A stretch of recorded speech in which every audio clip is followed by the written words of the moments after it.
Hello, David McKinley here from Central Schwenkfelder Church with another devotion from the Scriptures. This Sunday we'll be looking at Psalm 90. Psalm 90 is a beautiful psalm and it illustrates the eternality of God, how He is timeless, how He is immense, He's above time, and that we as human beings are small, we're minute, and we are limited by space and time. Just to read a few lines of Psalm 90, this is what it says. A prayer of Moses, the man of God. Lord, you have been our dwelling place in all generations. Before the mountains were brought forth, or ever you had formed the earth and the world, from everlasting to everlasting you are God.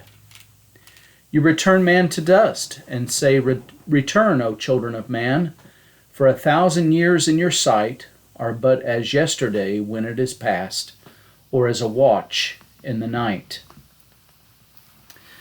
It is good for the Christian to read the book of Psalms. It is constructed by several different authors. Here Moses is listed as the author of Psalm 90, but King David wrote many of the Psalms.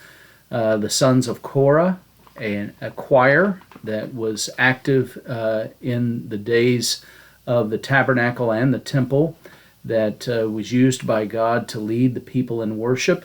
And there are other authors of the Psalms.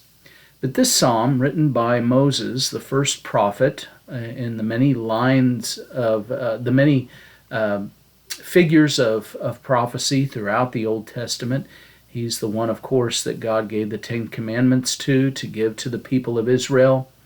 And he spoke to the people on behalf of God. Psalm 90, though, is a reminder of how great God is and how small you and I are. And we read the Psalms in order to understand our place in this world. As Mark Furtado says in his article on the Psalms in a biblical theological introduction to the Old Testament, he says, so we can say in summary that the purpose of the book of Psalms is to serve as an instruction manual for experiencing the abundant life that God intends both in creation and in redemption. Jesus, of course, said, I have come that they may have life and have it abundantly. And so when we read the book of Psalms, we are reminded of this abundant life that is at our access. And it's good to keep in mind that God is big, He's immense, and that we are small and limited. And the reaction to all of this is worship. Certainly, when we're in front of a scene or a vista that reminds us of our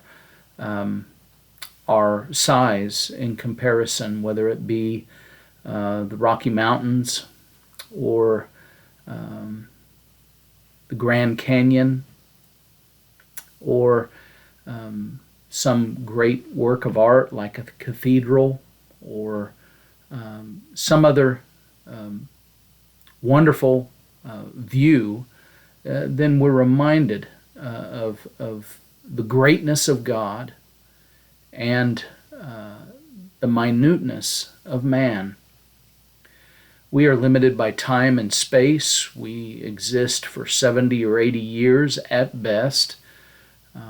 And as we grow older and grow closer to that mark, we find that our joints ache, that we need more sleep, that our energy levels go down.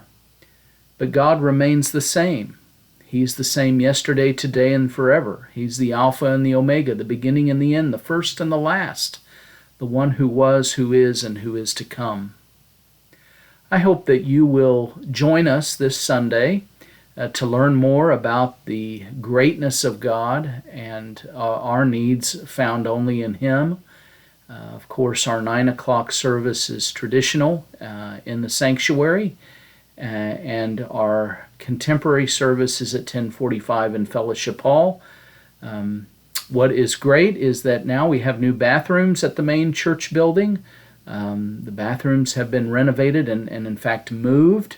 They are just off the narthex, and so it makes life a little bit easier for us in regards to our facilities. And also the narthex is being worked on, being expanded, a new configuration to it. So I hope to see you this week. And we hope that the air conditioning will be up and running, but there's a chance that it might not. But nevertheless, we do hope that you'll join us, and may the Lord bless you and keep you.